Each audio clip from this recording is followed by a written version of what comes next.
Hey boys and girls, welcome back to Persona 3 FES. In the last episode, we witnessed where Ken's obsession with revenge against Shinjiro first actually started, all because of a cover-up that was propagated by the Kirijo group itself. Although it was all because of the accidental murder of his mother, the main reason was because of the fact that it was being covered up in the first place. Because although it wasn't Mitsuru or Takaru, someone in the Kirijo group actually propagated and paid off the cops to make a full-on lie about what actually happened to Ken's mother, and all because of that, Ken ended up getting the major distrust of people older than himself, and in his mind gained the idea that maybe only he can actually figure out who this person is that killed his mother in the first place, and maybe I should get some revenge on him.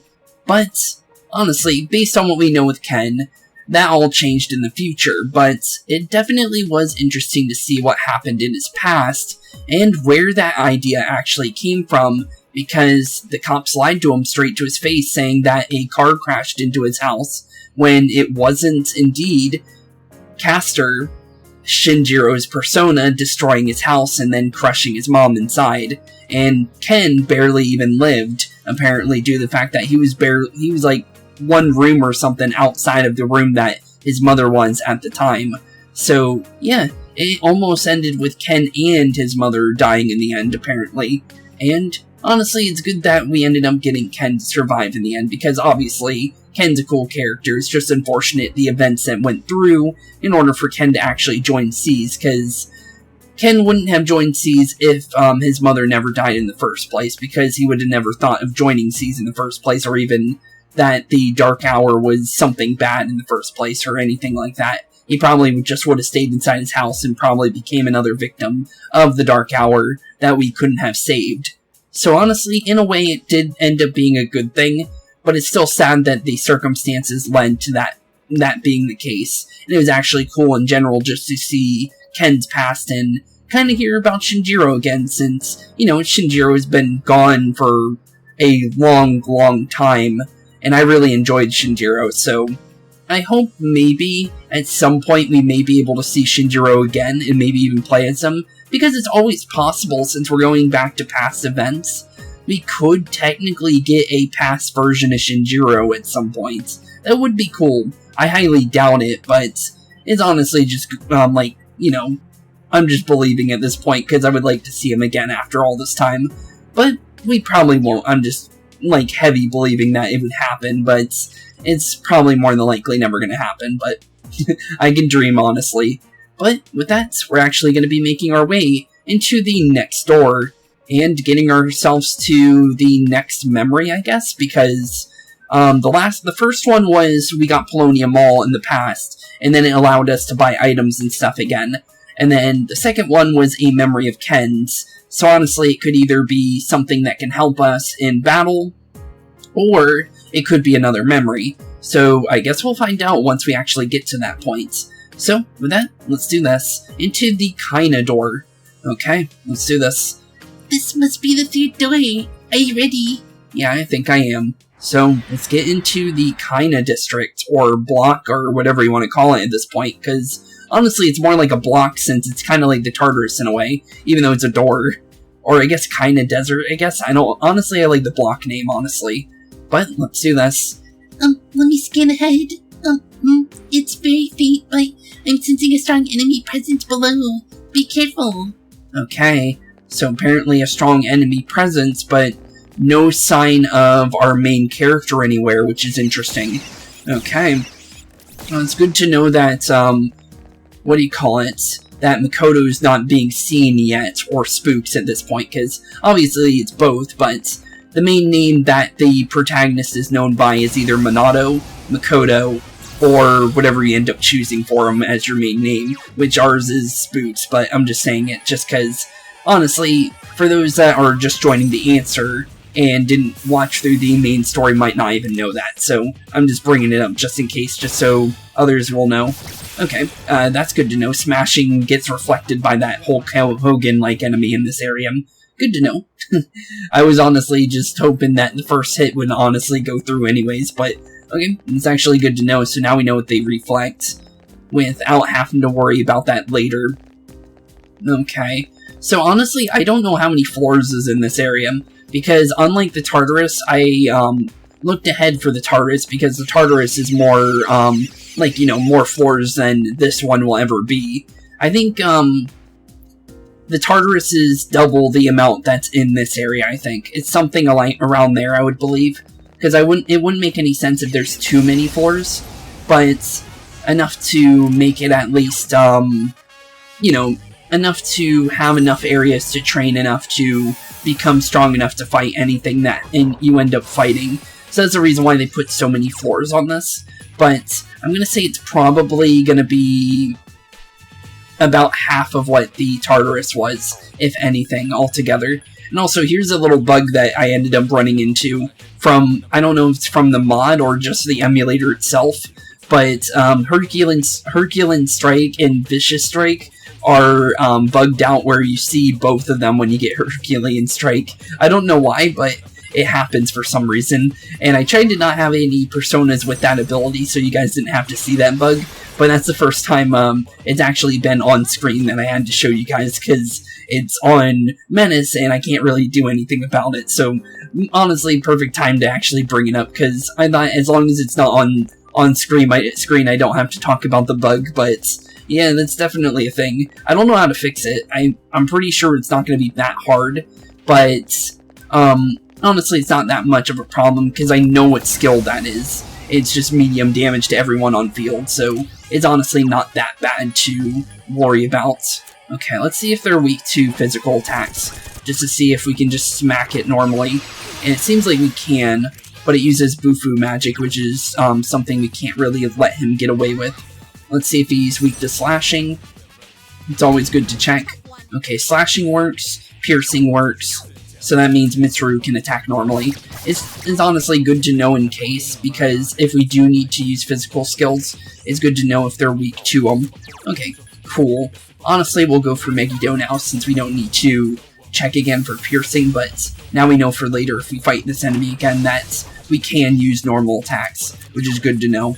And then we can go for Fatal End, since, honestly, physical skills on Psyche here, or Metis, is actually really good due to the fact that she does have power charge, and the axe kind of proves that she's going to be more physical based at the end of the day, if you really think about it, because that's how Shinjiro was. And Shinjiro also had power charge, which is kind of funny, since both of them use axes, they both ended up using power charge as one of their abilities. Although Shinjiro only had like 3 attacks by the time we lost him. Metis definitely has an improved variation of what Shinjiro was. You're getting closer to that strong presence. Please look out. Okay, we'll definitely look out. Doesn't seem like it's going to be too much of a problem yet, but honestly, we'll probably be getting to that very soon. Okay, and with us now being on the 5th floor, like we usually do, we're going to do a small cut, and I'll see you guys once we get to either the first Guardian, or the first or second boss fight. I don't honestly know how many there are in these areas. Honestly, we've only fought 1 boss per area so far, so all I know is maybe the final boss for this area, or maybe the first boss of this area. Because honestly, I would think the further you get, the more and more bosses you would fight, because that's how it was with the Tartarus. So, with that, I'll see you whenever we get to the first boss area.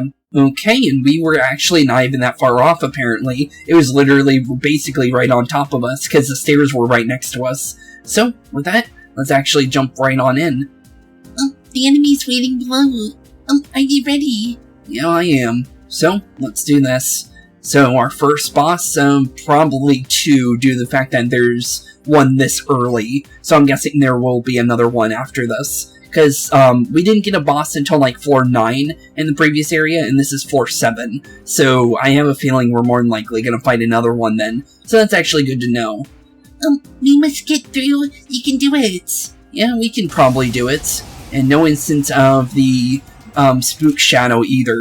So that's interesting. So it seems like it's kind of leaving us alone for now, which is very interesting. Okay. Due to the fact that I actually do have Moderate Kaja now, we're actually going to be using that. So let's do this. So Moderate Kaja with Latch Assist here, since this is basically my buffer at the moment. Honestly, I kind of miss my auto Mara like build, but we'll eventually probably get that eventually at some point, right? So I think we'll be perfectly fine until then. We can test for Herculean Strike here, which would be a good idea. Or we can go for extra damage with Bufala. I'm gonna say let's do extra damage with Bufala. What could honestly take damage here? I'm gonna say he's probably more elemental resistant. I don't honestly know. Because these guys are kind of weird. They're kind of like iffy. Sometimes they're elemental weakness and then sometimes they're physical weakness. So let's go for the Dorado Beast, I think. That seems like a safer bet here. The reason why I'm doing this is... Oh, it ended up working. But the reason why I was doing that is because of the fact that we have the extra 20% Ice Amp from our accessory. So it's honestly better to use that skill than just straight up go into attacking. Okay, so since these guys are down, we don't actually have to worry about them. So we can go for a power charge now, since they actually have to take a turn of getting back up. So we'll use that to our advantage while we're dealing with the bigger guy, I think. And then we'll figure out from there what to do next. Okay, I don't think anything here would make us, I don't think any of that would be helpful here, so let's see if he's weak to physical skills or not. 189, good to know. Okay, so as you can see, he kind of wasted a turn getting back up, but we don't have to really worry about him. Okay, and then we can also check for, honestly, we can decrease their attack. That could be smart. So let's do that as well, just so they don't get any, like, advantages here, because, honestly, they could have the double hits, so just in case, so we don't have to worry about that. Okay, he's raising either hit and evasion, which could be a problem, but we don't really need to worry about that, since, we can also raise our own hit and evasion, so, honestly, we could probably just do that, so they kind of neutralizes their version. So I think that would probably be smart at the end of the day, so thankfully, we do have that to our advantage. Okay, and since we do know that these guys are actually weak to Bufala, we can actually use this to our advantage again, and knock them on down, and then we can use the power charge that we have saved up for the bigger guy, and then they'll have to wait another turn of getting back up. I really like the design of that persona, by the way. Okay, so power charge should help us out here. I'm gonna say let's not do all of foes, because they'll get back up if we hit them. So let's just go for the Neth Castle by himself and see what we can do from there. Hopefully no reflecting. Missed completely. Of course it did. That's really unfortunate. Okay, we can test if he's weak to ice. Let's see. It's worth a shot, honestly, because we haven't tested yet. Okay, he reflects it, or absorbs it. Okay, so that's actually really unfortunate. But at least now we know. Okay. I'm gonna go for Zyanga here because of the fact that if one thing doesn't resist it, the other thing absorbs it most of the time, so it's good to check what their actual weakness is one-on-one, since Fuka can't tell us this stuff, so it's just kind of unfortunate at that point. Oh, thank you for getting Aegis back up. They honestly didn't have to do that for us, but they actually helped us get back up, which is nice of them. Okay, now to drop their defenses, since they don't need that anymore. Just go straight on for every single stat they even can gain, and use that to our advantage. Okay. Another Bufala round for all the enemies here, and use, honestly, as much as we possibly can here to our advantage. Honestly, I'm thinking about just forcing down one of the lions here, and then use that to my advantage. I'm going to say the one that's on 5 would be the smart one, because of the fact that Mitsuru is going to attack again. So, or before that thing can actually attack, since it will stand back up, and then we can just use the Bufala again on it to use our advantage there. Oh, we might have even gotten a crit there because of the fact of that. Oh no, we didn't, but we will get rid of one, so we'll take that to our advantage. So now it's only 2. Okay, so far so good. No big problems yet, but honestly, that's because of the fact that we've been basically mitigating one of the enemies on field pretty much the entire time, while, like, slowly whittling down the Death Castle. Oh, that's not really whittling it down slowly. We just did 400 damage to it. Okay, I'll take that. Although, down goes Aegis again, which is pretty unfortunate, since she's not really being able to attack, honestly. Oh, honestly, we forgot to do Origin Mode. I completely forgot about that. That probably would have been smart, actually. Oops. Actually, yeah, that would have been actually pretty helpful. Oh, of course you have dodge ice. I completely forgot that one enemy we fought earlier had the dodge wind. The big old green Hulk Hogan guy from the previous dungeon. Okay, that's pretty unfortunate. Okay, since I want him to waste a turn getting back up so we can start slapping at this bigger guy. Because the other thing's not as, like a problem, and we know that because of the fact that we've been, honestly, basically taking every turn it's even had possible out of the equation, so yeah, we don't need to really worry about this little lion guy. El Dorado Beast is not going to get a chance at all at this point. Okay, now we can just hang back into Samuel, I would think, and then we can go for, since we have Auto Tarakaja on him, we can actually go for a free Megiddo, and that might actually get rid of him here. Let's see. Honestly, I'm pretty sure. No, actually, 220 damage. Okay, I'll take it, I guess, but Bufala or double Bufala or whatever we end up doing here is obviously going to knock it out since an all-out attack is about to happen. Alright, sister. Let's get, Okay, let's get him. And down goes the first boss of this area. Easy peasy lemon squeezy. Honestly, that was actually the easiest of the bosses we fought so far. Actually, I'll take that. Level 54 out of that, and Samuel also got a level out of that, so cool, I'll take it. I really like my little dragon, so that's pretty cool to actually, you know, get some levels for him. And because I still don't honestly know what happens if you pass these doors without opening them, we're just going to make sure to open it, just because, honestly, it shows our progression for one. And then two, because of the fact that I don't know if it actually keeps, you know, the little second door open or not if you pass it. So I guess I could check into that before the next episode. But yeah, and it's something I haven't really thought about doing yet, since honestly, every single episode of The Answer has been on the same day. This is, I did the first 3 episodes in the morning of today that I'm recording it, and this is the last one I'm doing for like 12 o'clock at night. So yeah, definitely had a fun time recording this so far, so if that says anything. Definitely liking this a lot more than the Tartarus for sure, just due to the actual rewards. I'm actually feel like I'm being rewarded for everything. The atmosphere has changed again. It's still far off, but I sense a strong enemy presence from lower floors. Oh, this reaction. I'm sensing the strange reaction again. It's probably that black shadow. I'm trying to draw a bead on it. No good. I can't get a lock. I'll keep trying. Be careful down there. Okay, and with that being said, like we did with the last area, we'll do another cut until we get to either the next block, or not block, but until we get to the next area, like, you know, ending area, or if there's another boss fight. So with that being said, I'll see you guys very, very shortly. Okay, now that we're on the 13th floor, there's actually another boss fight, so from now on, we're going to be probably having at least 2 to 3 boss fights per area now, which is interesting since, you know, it's only been one from the past 2 areas, so it is increasing in difficulty due to the fact that the boss fights are actually a little bit harder in this story than it was when we played through the Tartarus, so this is definitely interesting. So, with that being said, let's jump down the hole and see what we're getting ourselves into. I'm sensing a strong presence below. You may have to fight immediately. Are you going down there? Are you sure you're prepared?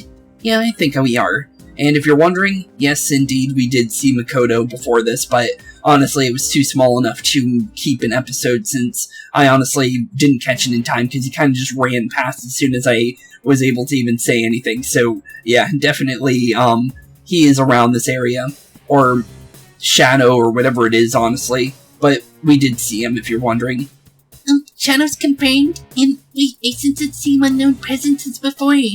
And there it goes again. See, you guys were gonna see it anyways, so you didn't really miss much. All it really said, it was what it said in the first one when we first saw it, that we saw something and then there's a big presence below us, basically. Could it be? If there's a shadows waiting for us like this, could that be what's summoning them? It definitely could be. Incoming shadows. Yeah, incoming shadows indeed. So we got a dancer and 2 of those Maya enemies. Okay, we fought those guys before, so those won't be too hard. But the dancer guy, on the other hand, is a version we've never fought before, so that could be a problem there. Okay, so first things first is going to Lachesis. I'm going to go for Moderate Kaja here, probably. and then from there we'll go into a Maracunda, probably. So honestly, just get the free attack boost first, and then we'll use that to our advantage, I think. Because honestly, that's just smart at the end of the day. And then if I remember, thankfully I did, and thankfully Menace didn't get to attack first, we can actually go straight into the Origin mode. Cool. Okay, there. And now she'll turn into Origin mode as soon as she gets her turn. Okay, so let's test for reflectability and some other stuff, just so we know. Oh, they all take damage from that. Okay, that's good to know. Usually dancers use ice magic, but it's worth a check to see if they reflect this. So let's see Mabufala here. Okay, it heals from Mabufala. Good to know. Okay, so don't use ice magic at all. Good to know. Okay, I'm gonna try going for probably Herculean Strike here to see if we can do damage to everyone, because honestly this is just gonna do good damage and we take 0 health from it because of Origin mode. And it seemed like we just have to deal with this guy now, so that's actually really good. Okay, now we just gotta do a Maracunda to drop its defense, and now we have max attack for the time being, other than, you know, power charges and stuff, but honestly, it's better than, you know, nothing at all, so we'll honestly take any kind of freebies we can get, honestly. Okay, it's shocked now, so we shouldn't use a physical skill on it now, so... yeah, it's not safe to actually go in and attack. So do we have any, like, yeah, we do, okay, so let's use a Zyonga gem, just because hitting it is actually not a good idea when they're, you know, static shocked, because of the fact that it will transfer it onto you. So just to be safe, we're going to be, like, staying away from doing that. And also, if you guys are wondering, I've actually gotten better at using charms and stuff, like using special abilities. They're better in like games like Persona 4 and 5, but I'm actually getting used to using those, so when we eventually do Persona 5, you'll actually see me using stat abilities on enemies, which is going to be cool. Because although you see me use these kind, you never really get to see me use like charm or panic or anything like that, because I don't think there's technical skills in this game, so it's honestly going to be cool to actually show you guys that I actually do use those, because it's something I've been doing recently that I've gotten better and better at doing, because I remember to do it. It's just something I completely forget to do, honestly. Okay. Well, because of the fact that he's charmed, he's actually helping that thing. So let's not let him do that, because that could be a problem. So Akihiko, no more charm for you. I need you to not be helping the enemy out here, because that'll more than likely hinder us more than help us whatsoever, because I think, yeah, him hitting us is not going to be a good thing due to the fact that Aegis is weak to electricity. So yeah, not a good idea to let this thing get a freebie or anything. Oh, it reflects that, and it also drops fear. Oh, that could be bad, actually. Thankfully, we don't have to worry about that now, but it is interesting to know, and I think this should knock him out. Yep, power charge, double damage from decreased defense, and increased attack on top of that. Ended up making like 1,000 damage. Menace is definitely a powerhouse at this point with the abilities we have, and yeah, I'll take it, honestly. And I honestly really like this Samuel, honestly. I really like that dragon. I liked it since Persona 4, so yeah, I definitely enjoy that persona quite a bit. So, honestly, it's basically gained, like, one of my favorite, like, personas to date, honestly. Just because one, it's useful for, like, early game, due to the fact that it gives you your one-shot curse abilities. The medium damage ones, I guess you can say. And then it also gives you the ability to mix it into better things over the course, because of the fact that his fodder turns into like things like that are going to actually help you, like Succubus. I think I saw Dionysus was one thing it could turn into at some point. It's just I had to be, what was it? I think we're nowhere close. Yeah, we're 2 levels off of that. But I saw that, like, I think Glass Dungeon at some point when I was going to Fuse. I was like, ooh, that could be really good. And then I kind of, like, I wasn't able to make it, so I was like, okay, we'll wait till another time to make that, because that'll eventually be good. So yeah, there's definitely things that Samuel can turn into that'll be very helpful for later as well. And due to the fodder that he has, like Megiddo and stuff like that, it's going to be very helpful due to the fact that Almighty damage is really nice at the moment, and it's actually greatly helping us due to the fact that a lot of things repel and do a lot of things in this, because how the answers monsters work, if something is weak to something, the other it's going to be in a group that the same enemy that is weak to that is going to have another enemy of a different type that repels that magic, and that's something I've noticed. So if you ever have a weakness of wind on field, there's going to be a repel of, or a null or a block of wind on the other type of enemy on field as well. So just bringing that up because that's something I noticed. That black shadow. Sorry. I need a little more time. I'm going to try and locate that black shadow. Okay, and you do that, since we definitely need to find out if that's actually Spooks or not, because I am a little curious to find out if that actually is him or not, because it is weird, because it seems like it's him, and it seems like it's not at the same time, because, I don't know, it's just strange. It's kind of like the shadows from like Persona 4 and 5, where it's like an alternate version of the main character or something like that. Or even if it is him, it's kind of weird that it's leaving, like, you know, shadows in our wake and trying to force us to fight dangerous monsters like that. Because you would think we wouldn't do that to our friends or whatever. It is weird. It's very weird, and like, why would it take the form of us in that case? Because it can't be us if that's the case, right? It is kind of weird if you really think about it. So, with that being said, like we did with, like I said earlier, we'll do another cut, and I'll see you probably at the end of this area, since we should be reaching the end very soon. So, with that, BRB, boys and girls. Okay, now that we're on the 20th floor, it looks like we're now at the end of the kind of block. So, let's see what's going on here. Let's see if it's a new area for us to traverse, or maybe even another memory. Honestly, I'm going to say it's more likely going to be a memory, but the only thing is whose memory is it going to be, honestly? So, I guess we'll find out. It looks like a dead end. We'll head over there now. Why don't you see if you can find anything else? Okay, let's check the door then. Seems like the same, like, outer area, by the way. Ooh, that's a weird looking sun. It's like a grandfather clock. That's cool. Huh. I never actually looked at that outer part before, other than, like, you know, the, impossible stair-like thing. But, it's interesting. Okay, with that, let's go check out the Door of Time, or, honestly, whatever our next little thing is. Because we know this is going to do something. Looks like another... Oh, it's Akihiko then. Because of the fact Akihiko fan. Akihiko-kun? Hold on a second. You're the captain, aren't you? Quit pushing. Practice time is over. Okay. Hey you, Sonata-kun, right? Okay. Bunch of faceless people and Akihiko, but a lot younger. So this must be him when he was in middle school. Interesting. Huh, so he looks a lot different back when he was a young kid. Honestly, I did not expect him to look as young. He looks actually a lot more frail than he does in the future. Although he has the same model as, like for in-game model, but his actual, like, his little 2D sprite is actually a lot different than what we normally have seen him as, so that's actually interesting to see. So, that's right. That was amazing. That was an amazing bout. I've never seen a junior high fighter deliver a KO like that. I'm with the school. You were up against in the finals. What do you say about enrolling with us? We'll give you a fat scholarship. You'd only have to pay half of your tuition. How about free?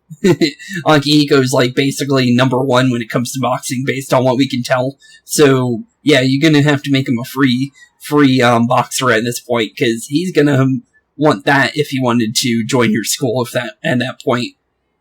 Hey, you're from another school. That's against the rules, and you know it. So, what does he say about it? Sorry, but I don't see any reason to join a school that plays the second. Get out of here. Dang, he completely threw him out. Squee, Akihiko-kun is so cool. You hear that? He never got to he'll never go to your loser school. Dang, completely thrown him out. Come on, already, go home. Damn it. We can't leave you until you guys do. Okay. Kinda interesting, though. So, he could have gotten a boxing scholarship, but he completely turned it down. That's kinda interesting, because, you know, that's free school, basically, almost. Huh. So, what now, Akihiko? Female students. I don't honestly know who this could be, but I'm gonna say it's probably based on what we know. Akihiko was scouted out by Mitsuru a long time ago, all the way back in middle school, and we know that because of base story in Persona 3's main story during the journey. So, I'm gonna say this is more likely Mitsuru, so let's go Mitsuru here just in case. Couldn't you have handled that a little more politely? And honestly, that's something Mitsuru would say, honestly, because that's how she honestly talks. And there she is. So that's what she looked like back then. Honestly, she basically looks a lot different, actually. She completely changed, didn't she? I heard it gets crowded after practice, so I waited here instead. Third year class C, Akihiko Sanada. Yep, that's him. So, what do you want with the Mitsuru? What do you want? What do you want, indeed? Are you gonna ask who I am? Probably not. No need. Whatever you've come for, I don't want to get involved. All I want to do is train and get stronger. Same as always, honestly. It's nothing troublesome. I have a very simple request. And what's that? Request? I have enemies that need defeating. Oh, so this is what this is. This is literally the recruitment of Akihiko, based on what I can tell here. That's interesting. They're not people. I assure you, you wouldn't be bound by the rules of boxing. No, the enemies I speak of, they're related to what you've recently been experiencing each midnight. What? I'm honestly surprised he didn't say how do you know that. You see, I'm in the same situation. I experience the same thing as you do.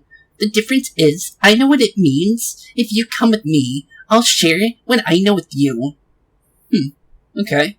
And honestly, we know what ended up being his answer. I don't know about just yet. Obviously, he might not even have said yes at first, but we do know he eventually did join. But it's cool to actually see, the actual, first recruitment of C's, because Akihiko was first, and then it was Shinjiro, and then it was, Maki, I would think, based on what we can kind of tell. But that's interesting. Oh no, wait, Maki died 10 years ago, isn't that right? So, yeah, it would be Akihiko, Shinjiro, and then, the rest of C's, which was us.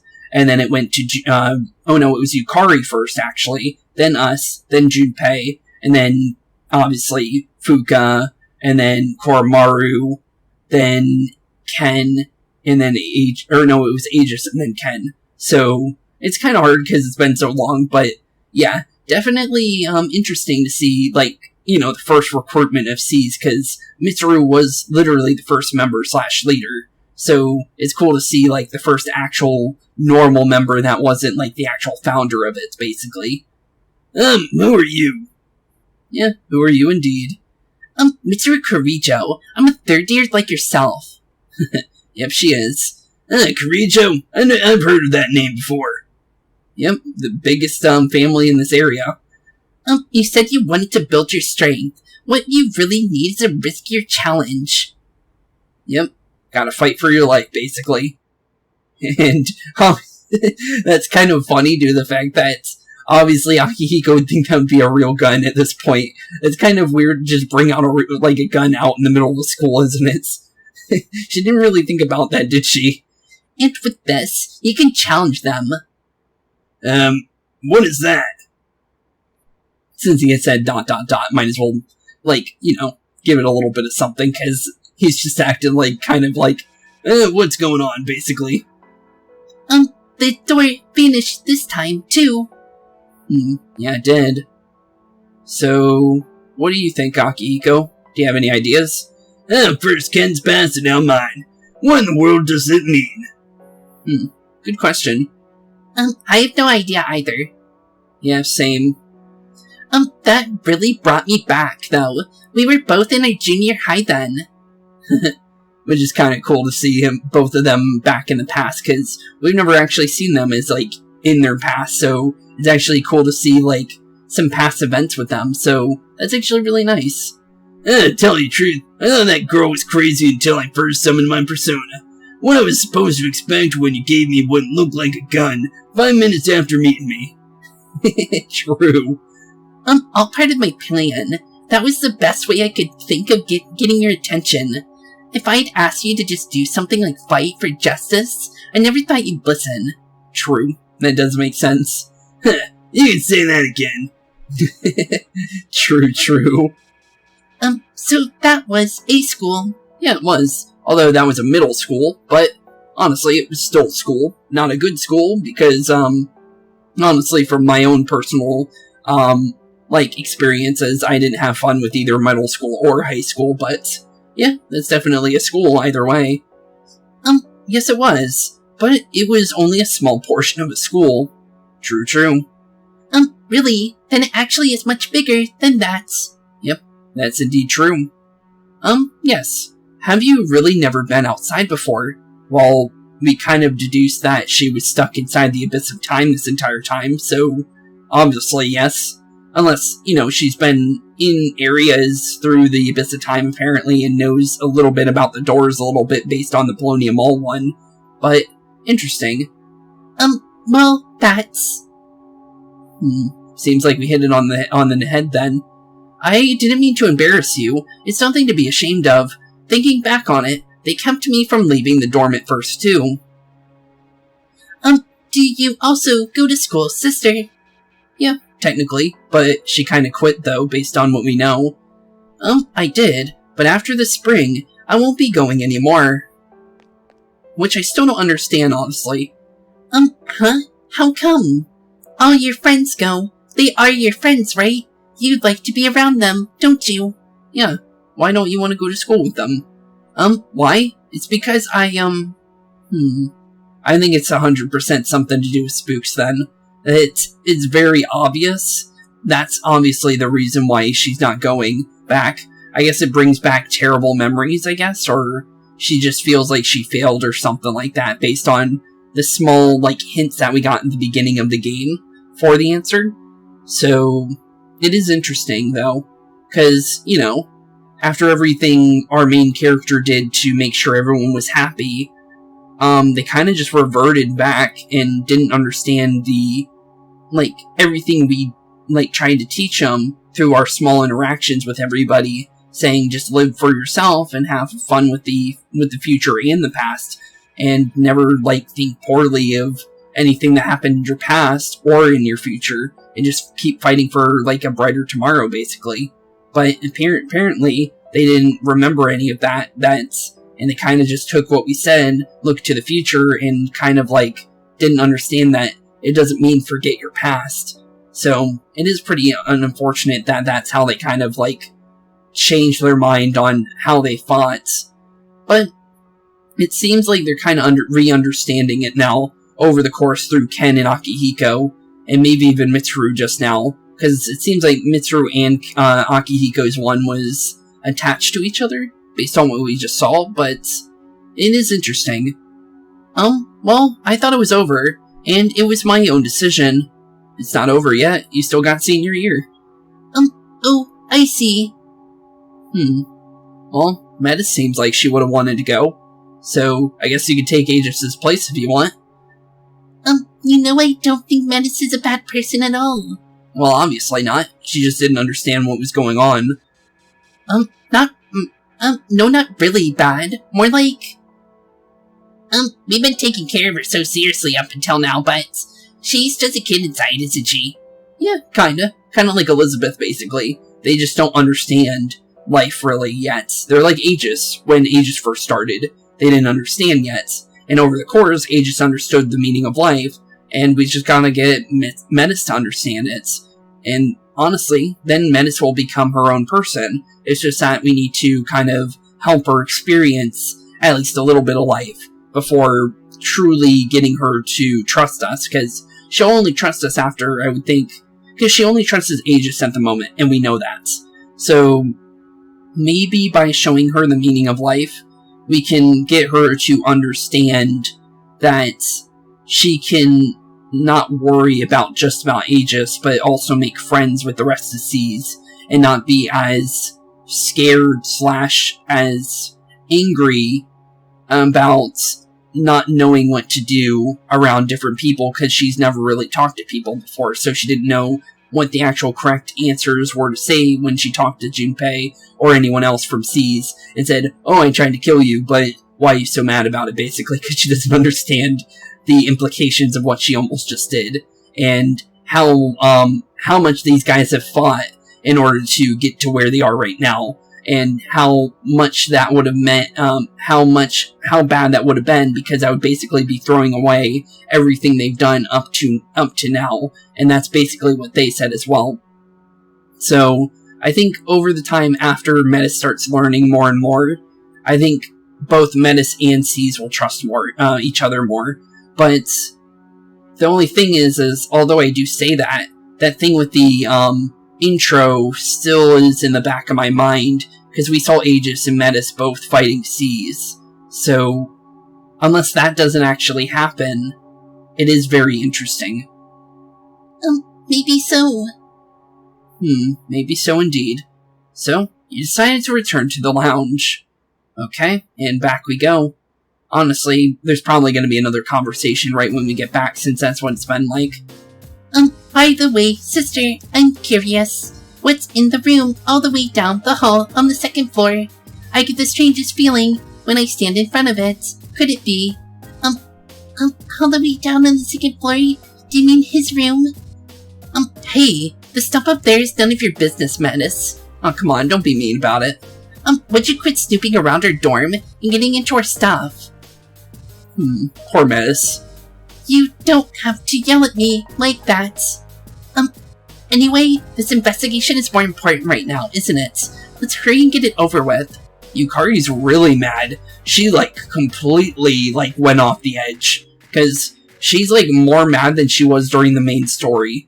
And she seems like she doesn't care about this at all. She just wants to leave and, get rid of C's, at this point. And just wants to forget about everything.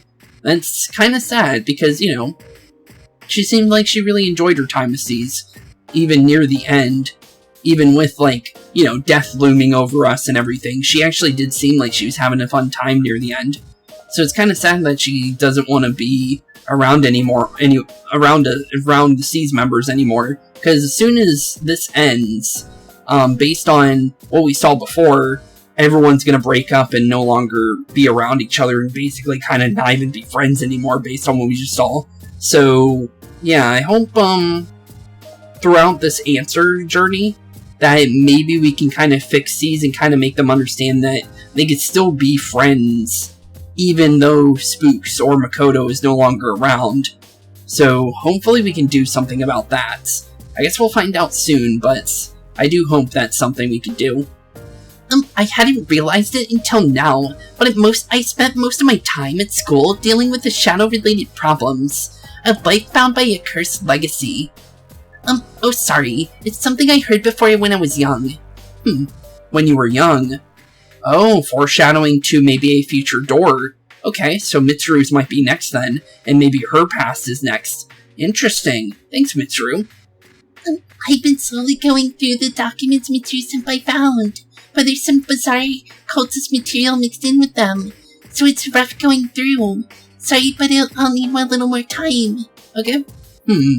Either it's gonna be Strago or the Cult of Nyx, or maybe even not any of those, and maybe the people the grandfather Kurijo, basically, because the whole reason why they even wanted Nyx to come in the first place, because it's one of those three. But that's interesting. I seriously don't understand Menace. She doesn't seem like a bad person, but she did come here intending to kill us. What do you think, Aegis? I don't know either. She's not a bad person. She's not a bad person. She's just misunderstood, I think. So she just went a little overboard, trying to protect you. I remember when you were the same way, Aegis. We'll keep an eye on her, okay? You're the only one she listens to. Okay. Well, how are you doing, Ken? The view from the window, I said before that something felt strange about it, and I just realized what it was. Every day is the same. The same people, same cars, and the same everything at the same time. It's a lot scarier than you think. But now is not the time to be scared. We need to concentrate on the investigation. My level seems kinda low. I want to get stronger, so take me with you sometime. Of course he said level 2, by the way. That's interesting. Okay, Junpei, how you doing, bud? Oh, jeez. If that was before Akihiko-san was in high school, let's see if I'm a year younger, so, I was still in middle school. Back then, I'd been living here about half a year. Whoa. So he's been duking it out with shadows for that long. Huh. Hey, check out Koromaru. Doesn't he seem like he's ready to rumble? I think he's gotten all fired up by Akihiko-san's story. Just like me. His persona's good with, fire and darkness, right? I'm sure he'll be, a big help before too long. So, why don't we take him with us? He'll probably not get the chance because I just don't trust, single target, units at the moment. So I'm just going with people that I know I can trust when it comes to fighting. So that's why I'm bringing, Menace, Akihiko, and Mitsuru, because I trust all three of them to get me through what I've gone through so far. Because they're multi-target and single-target units, while also having, stat decreasers and stat boosters at the same time. It's a very, very helpful team. And we also have double charges as well, which is really nice. Shinji joined right after I did. Though his potential wasn't that great, and we were doubtful he could reliably summon his persona. I told him not to do it, but he was basically barging into the dorms and refused to leave. Looking back, I guess he did it for me. Yeah, he did do it for you, but as we know, he's no longer around. But honestly, you gotta keep fighting for Shinjiro at the end of the day.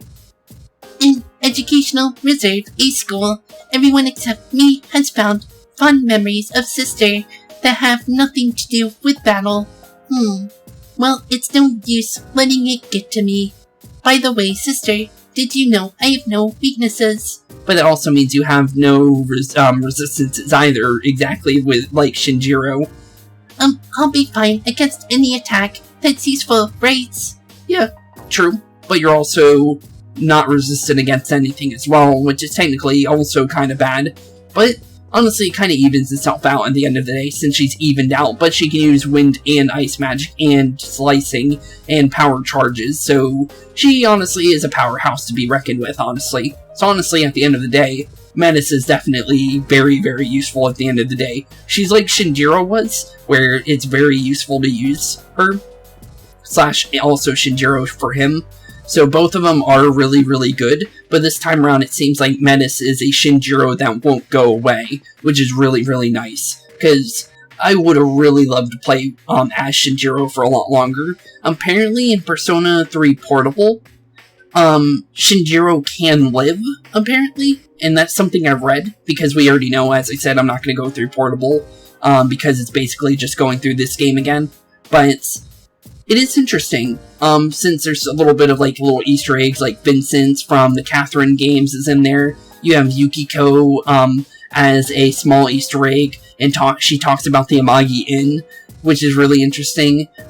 You have, what was her name? Samawagi, or whatever her name, the teacher that takes over for Maruka, as well in the game. And there's a couple other things, which is pretty interesting. And then Shinjiro, can live if you, do his social link and give him, I believe, a pocket watch. And he actually survives, but he goes into a coma for the rest of the game. So technically, although you don't get to play as him during the game, you have the, idea that maybe he could have survived after the, events of everything. But due to the fact that he did take the pills that he took, he does have a decreased lifespan due to the fact that the pills take away your lifespan. So it is interesting when you think about it like that, but the fact that he can still wake up and enjoy life once again at some point after the fact is actually really interesting. Although Shinjiro is dead for us, it is cool to think that there is a universe where Shinjiro is technically alive with C's once again, which is really, really cool to really think about if you really think about it like that, because Shinjiro is at least going to get another time to see C's again before he eventually does pass, but at least he gets a little bit more time with everybody before the pills eventually get to him, because those suppressants aren't nice on your body based on what we've heard. So with that, thank you all for watching today's episode. Have a wonderful rest of your day. In the next episode, we will be getting into the 4th of the 8 doors, meaning we're technically on the halfway point once we get to the end of that area. So definitely interesting. With that being said, thank you all for watching today's episode. Have a wonderful rest of your day, and I'll see you all in the next episode. Peace out. Hey boys and girls, thank you all for watching today's episode. If you liked what you saw today, please leave a like and maybe even subscribe. And hit the bell notification down below. If you guys have any kind of suggestions for games, please put that in the comments down below as well. Thank you all for watching today's episode, and keep being spooky. Peace out, guys.